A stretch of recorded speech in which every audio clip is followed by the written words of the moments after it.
with synthetic RNA, DNA. It's like a computer program. So, I mean, I think with effort, that's not too crazy. You could probably stop aging, reverse it if you want. You could turn someone into a freaking butterfly if you want with the right DNA sequence. DNA is a storage medium. In other words, it's a hard drive. You're a walking hard drive, your body. 1 gram of DNA, this is science, peer-reviewed science, by the way, guys. 1 gram of DNA, which is enough to put a little tiny drop on the tip of your finger, can store 700 terabytes of data. I'm not talking about, etherical data or mystical data. I'm talking about real zeros and ones that make your phone work and make your computer work. Zeros and one bits of data, zeros and ones, can be stored on DNA. DNA is highly programmable, just like a computer, and we can program a whole range of complex behaviors using DNA molecules. DNA is the hard drive, the memory in every cell of every living organism is a digital storage medium. It's a sequence of a discrete alphabet of 4 letters, and if we could manipulate some DNA, we could put a message in there. So these scientists, the main one, George Church and Chris Shuri, those two actually together are partners and scientists, they discovered this and they downloaded one of their books, one of their ebooks onto the DNA, and then they uploaded it from the DNA back to the server again. They was like, whoa, wait a minute. You can encode digital bits of information directly onto DNA and upload it back again. What does that mean? Well, we're walking USB drives, literally. Now, here's what's really amazing about that. They then took that same ebook, downloaded it back to the DNA again, and they said, let's see how much we can go. They replicated the book 70 billion times in 1 gram of DNA. 70 billion copies of an ebook in 1 gram. It went up 433 petabytes of data. That would be enough hard drives, if we were using conventional hard drives, to fill up this whole park.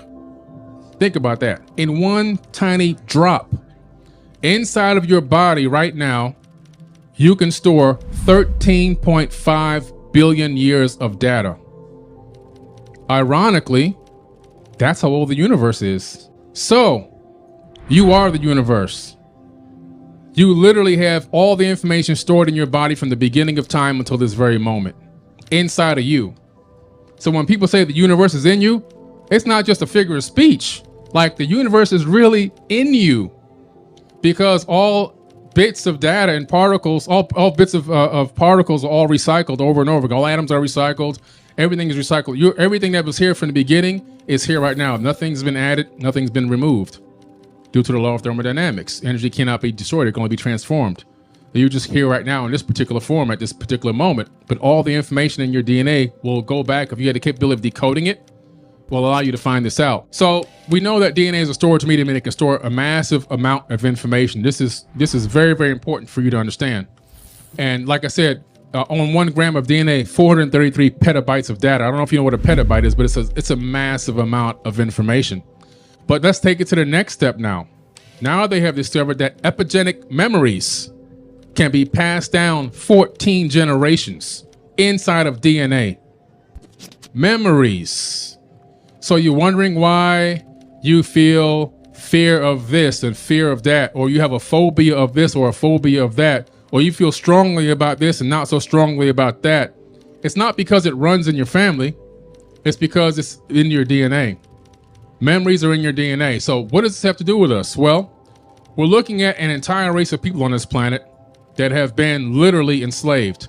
Every single race. Every single race on this planet has been enslaved.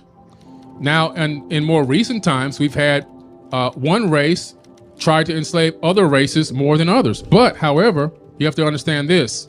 We're all still slaves in the matrix. It's an illusion to the ones who think that they did the enslaving. Yes, they did it, but it's still an illusion. You know why? We've all been enslaved. Every single person on this planet is a slave right now at this moment. But we can break out of it, and that's what we're going to go over today. And one of the most important things, I think, when you have to understand when you're dealing with people that have been oppressed in like even more recent times, so I just said epigenetic memories go 14 generations. Well, think about that for a minute. If you look at, for example, African Americans, We've only gone out of slavery for a generation. So if you see somebody that's stressing, that's under pressure, that's feeling the negative effects of what happened in the past, you can't just wipe it away and say, it's over now, you should forget about it. Because what they're truly doing is they're suffering internally. It's an internal thing, and it's not going to go away immediately. It's going to take some time to do what? Reprogram. We have to reprogram the DNA. This goes for a lot of the people that have been enslaved on this planet over many generations. 14 generations is quite a bit of time, but at the same time, it's a short period of time.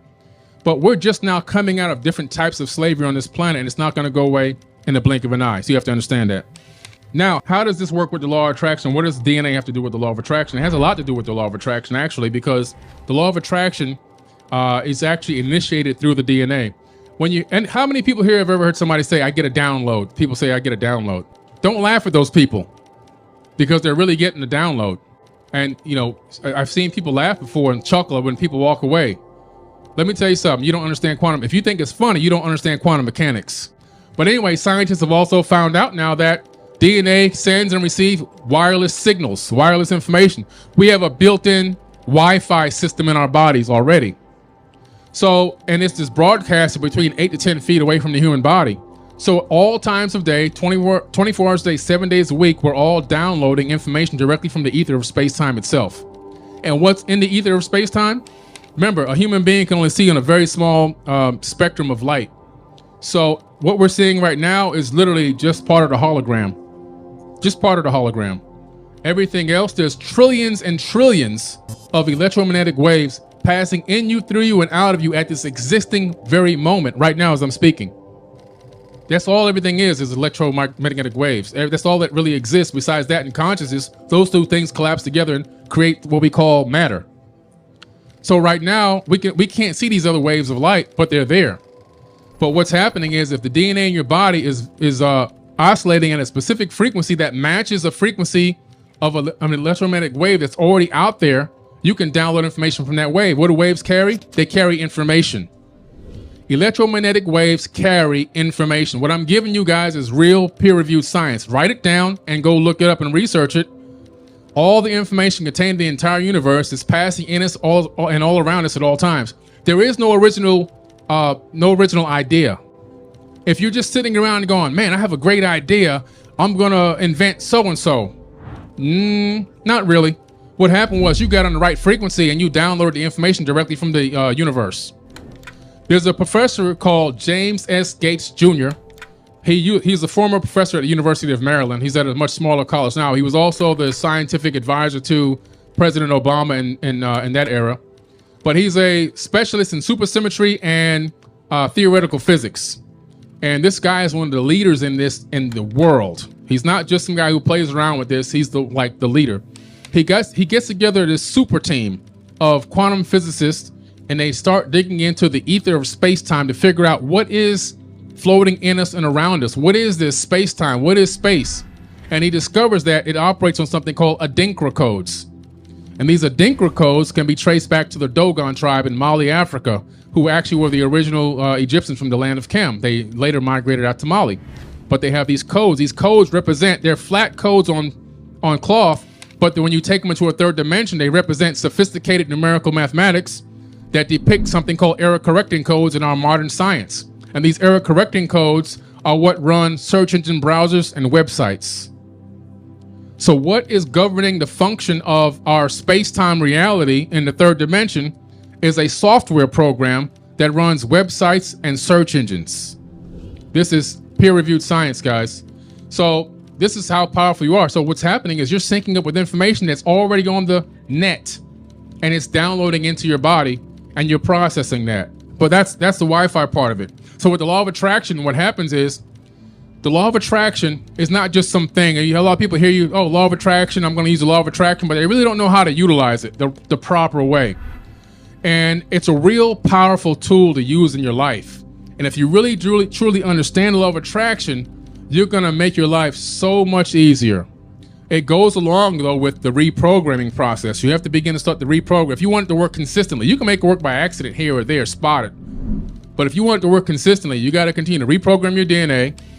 And then you have to understand one other thing, quantum entanglement. But in quantum entanglement, which is something in real physics, it's where you use something called parabolic down conversion to get two photons or two particles on the same frequency.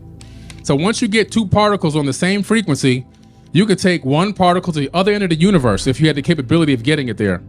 And the particle that's local to you, you can change the information in it, put data on it, and the other particle will change instantaneously, bypassing the speed of light. What does this prove? The thing that I said in the beginning. Distance is an illusion. There is no distance. Separation is an illusion. Matter of fact, there's 7.5 billion people on this planet. If I were to take all of the empty space out of your atoms, I can fit all 7.5 billion people into a sugar cube. It's just an illusion, guys. It's a hologram. It's all consciousness and waves out there. It's really all that exists. But back to the law of attraction. So what happens in the law of attraction is once you understand how quantum entanglement works, and scientists now have discovered that the brain, the neurons in the brain, phase in and out of the third dimensional reality. Look it up. I always give you real science that you can research for yourself. So your neurons, between your synapses, are actually phasing in and out of the third dimension. Where are they going? They're communicating with other realms and other dimensions, syncing and quantum entangling with particles and thoughts in other places. So when you understand this, now you go, oh wow. When you look into the ancient tablets, especially in the Emerald Tablets, which is why I wrote my book, Compendium of the Emerald Tablets, the biggest part of my book is where Thoth is talking about the power of manifestation through meditation and thought. And he's literally talking about how to sync with the universal consciousness through something else, which I've labeled the Christ consciousness. So the Christ consciousness doesn't mean you're syncing up with Jesus Christ. What it means is you're syncing up with the idea, the concept of this higher level of consciousness that exists out there in space-time. So when you yourself are aligning yourself properly with the universe, vibrating on a high frequency, and what does that mean, vibrating on a high frequency? That means you're thinking with love, not thinking with hate. You're thinking with power and love, and not fear and weakness. And when you do that, that puts your DNA scientifically at a high frequency. This has been done in laboratories. They've taken DNA, they've analyzed a person's thought patterns through caps that they put on with electrodes, and they've got them looking at photos that show people getting murdered, then a photo of a field of flowers, then a photo of somebody hugging a child, and then a photo of somebody getting beat up. And they analyze those thought patterns in a laboratory, and this is how they learn this. So at specific times when you're feeling the mode of fear, the DNA, there's a frequency that oscillates over your DNA. It covers a very wide band, and it covers less of your DNA. In a high frequency love mode, the frequency oscillates much faster, and they're hence much closer together, and more of the frequency is touching your DNA strand, which means you're operating at a high frequency. This is real science. It's not like, oh man, these people just got up here and talking about this aliens and frequencies and all this stuff. They don't know what they're talking about. No, I'm talking about real, peer-reviewed quantum physics and quantum mechanics. It's important for you to know, because when you tell people about this stuff, they're like, you're a weirdo. But when you can back it up with science, they got to sit down and listen. So now, okay, you're saying, I want to manifest this I want to manifest a spouse into my life, for example. Let's just go with that. I'm using my own personal example. Okay. So I want to manifest a spouse into my life that's operating in the same frequency that I'm operating, that's moving in the same way that I'm moving, because I tried it before where one person's going this way and another person's going that way. It didn't work out. I did it twice. I'm going, man, I'm beating myself up. What am I doing here? Not that person was all wrong or that I was all wrong, but it just wasn't a perfect match on the frequency level. And I want somebody that's going to be able to not be perfect, because that's highly impossible, but somebody that at least just has understanding for the work that I do and the time that I put out and the people I have to meet and so forth and so on. So I start focusing on this in meditations. I start focusing on envisioning not a face, not a body, just a spirit light being that is in full agreement and movement in what I'm looking to do and accomplish on this planet. Okay? So now, because I'm doing that and I'm feeling this love frequency, this vibration and happiness in the meditation, I'm now operating at a higher level. Now I'm syncing up with the Christ consciousness. The Christ consciousness is going to carry that photonic or that particle energy to sync up with the universal consciousness on a quantum entanglement. And now I'm quantum entangled directly with the flower of life, which is the face of God. And now what happens is, just like in standard physics, when you have a globe in space and you see space warps around the globe because of the theory of relativity, Einstein's theory of relativity. Now replace the globe Earth with your consciousness, with your mind. Your mind is literally, now that it's quantum entangled, it's warping space-time. It's warping the ether of space itself. And now things that you're looking for are falling, because what happens to a body in space that warps space? Things fall toward it. Now the things that you want in life are starting to fall towards you. You're creating your own quantum entanglement. You're creating the law of attraction. Now you have things falling directly towards you. And this is how the law of attraction works. You literally create a gravity well, so to speak, that things happen to fall towards you. And as you begin to operate in this mode, it then begins to happen subconsciously, where you're not even having to directly focus. As the universe knows what you need, if you're operating in the right frequency, those things will just occur in your life and pop up for you. But the point that I'm trying to make to you is this. We have the capability to reprogram ourselves. DNA is a storage medium. It's extremely, extremely powerful. And because we have the capability to reprogram ourselves, we can change the future generations on this planet. We can help heal people. There's a lot of people on this planet that need healing.